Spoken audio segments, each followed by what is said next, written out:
Bienvenue à tous et à toutes dans ce partage que je fais avec vous aujourd'hui qui s'intitule Les choses célestes. Alors très souvent on a l'habitude de parler des divers éléments, c'est vrai, qui peuvent subsister dans notre existence. En l'occurrence, on parle de la Terre et on parle évidemment de l'espace. Et là je parle d'une chose très relative à la vie que nous menons physiquement.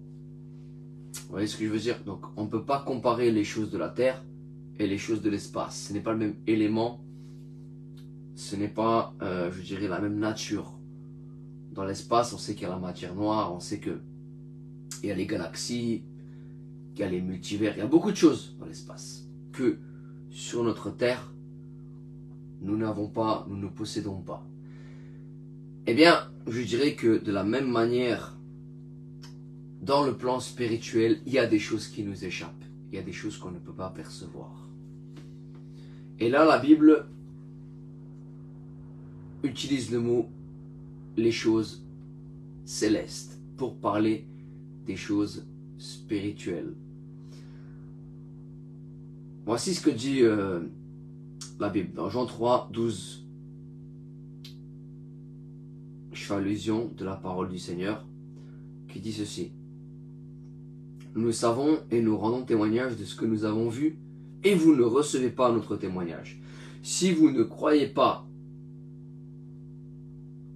alors, il dit quoi? Si vous ne croyez pas, quand je vous ai parlé des choses terrestres, comment croirez-vous quand je vous parlerai des choses célestes?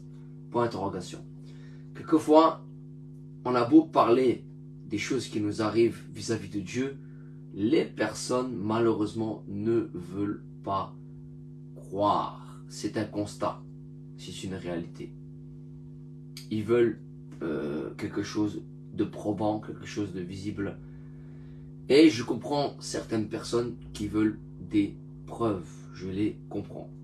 Cependant, même qu'on vient témoigner devant une personne vis-à-vis des choses spirituelles qu'on a peut-être vécues dans le plan physique, les gens ne veulent pas croire. Et puis quand on parle des choses surnaturelles, évidemment, ça laisse des interrogations. Alors, je vous ai parlé des choses terrestres. Comment croirez-vous quand je vous parlerai des choses célestes? Point d'interrogation. Personne n'est monté au ciel si ce n'est celui qui est descendu du ciel, donc le Christ, évidemment. Donc on arrive dans cette interrogation de se dire, mais évidemment, notre corps n'a pas toutes les perceptions. Je le dis, notre corps n'a pas toutes les perceptions. Je vais prendre certaines, je dirais, choses que nous connaissons actuellement d'une manière terrestre, d'une manière scientifique. Par exemple, l'ouïe ne peut pas percevoir certaines sonorités.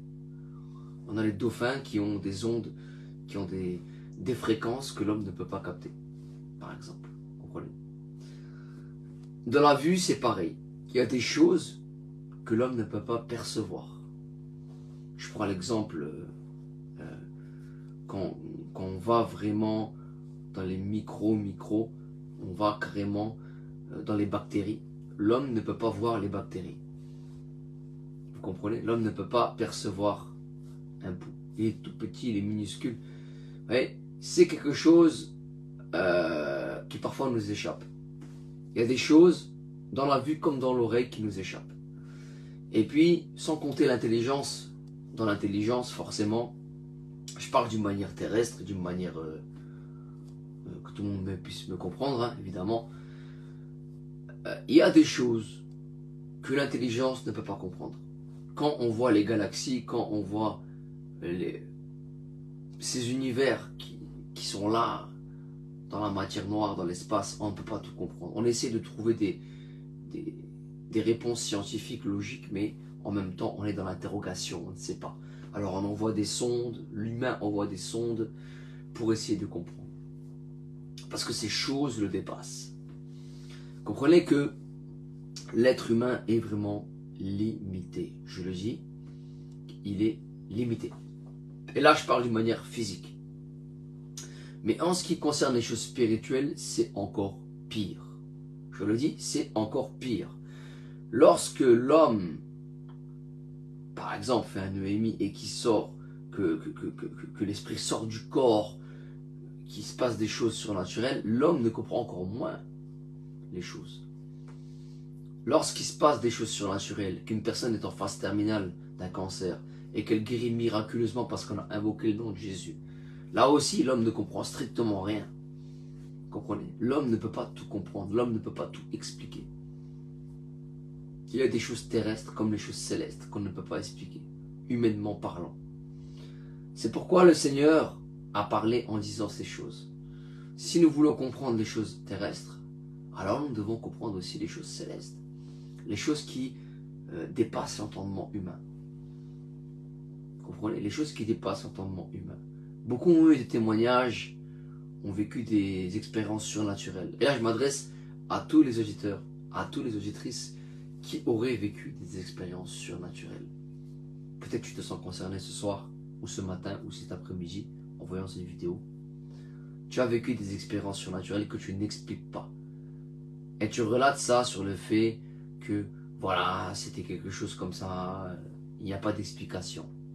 J'aimerais te dire qu'il y a une explication. J'aimerais te dire qu'il y a des choses qui te dépassent, que toi-même, humainement parlant, tu ne peux pas expliquer. Eh bien, même les gens les plus cultivés ont vécu des expériences surnaturelles. Et en l'occurrence, ils ont peut-être eu des rencontres inattendues, à des moments inattendus dans leur vie. Et Dieu ne s'explique pas. C'est une révélation, c'est une chose qu'on expérimente. Le Créateur, quand il se révèle dans le cœur de l'homme et de la femme, il peut employer toutes sortes de moyens pour attirer l'attention. Vous comprenez? Ça peut être une personne physique qu'il va utiliser pour parler de lui. Ça peut être sa parole directement, une lumière qui va apparaître. Ça peut être des anges, ça peut être plein de choses. Ce sont des choses célestes. Ce sont des choses qui ne s'expliquent pas d'une manière humaine, charnelle. Et j'aimerais dire, peut-être tu as vécu des choses surnaturelles. À ce moment-là, le Seigneur dit dans sa parole, si vous croyez quand je vous ai parlé des choses terrestres, comment croirez-vous quand je vous parlerai des choses célestes? Il y a des choses qui te dépassent, tu ne sais pas. Tu te poses des questions, tu te dis, ouais, j'ai vécu telle et telle chose, mais je ne sais pas, je suis dans le questionnement. Jésus-Christ est le sauveur du monde. Il s'est révélé à l'homme dans l'évangile et il a parlé en disant, celui qui croira et qui sera avec moi, baptisé, il sera sauvé de la malédiction du péché qui vient du diable. Celui qui ne croira pas, il sera condamné. Marc 16. On apprend que Christ, Jésus-Christ, est le sauveur du monde. On apprend que ce sont des choses célestes. Il est venu, il a marché sur l'eau, il a fait des miracles inexplicables, il a guéri des lépreux, des malades, des paralytiques. Il a effectué des choses que, humainement parlant, on ne comprend pas. Parce que c'est du domaine du céleste.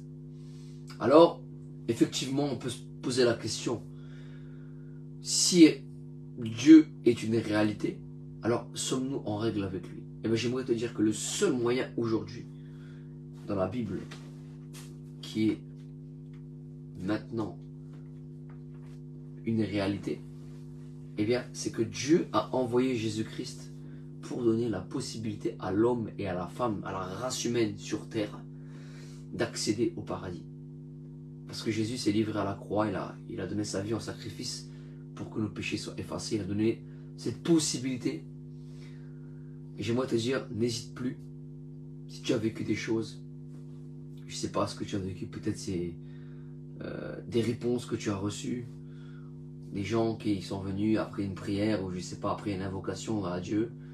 Peut-être c'est des paralysies du sommeil, je ne sais pas. Voilà, des choses terribles peut-être. Mais j'aimerais te dire que Dieu est la réponse que tu attends depuis longtemps et que tu ignores. Parce que tu te fais des fausses illusions dans ta tête, tu penses que cela n'est pas réel. Mais j'aimerais te dire que Dieu est une réalité. Le Créateur est une réalité. C'est pourquoi il s'est révélé à toi. Et c'est pourquoi l'homme qui te parle aujourd'hui est le témoin vivant que Dieu existe. Parce que il s'est révélé aussi à moi. Alors j'aimerais te dire, n'attends plus. N'attends plus. Va vers lui, dirige-toi vers lui. Va dans une communauté chrétienne, fais les choses concrètement. Et tu verras que Dieu va encore répondre à tes attentes. Qu'il va être la révélation que tu attends. Voilà. Je te remercie beaucoup. Je dis à bientôt pour un prochain partage. Salut tout le monde.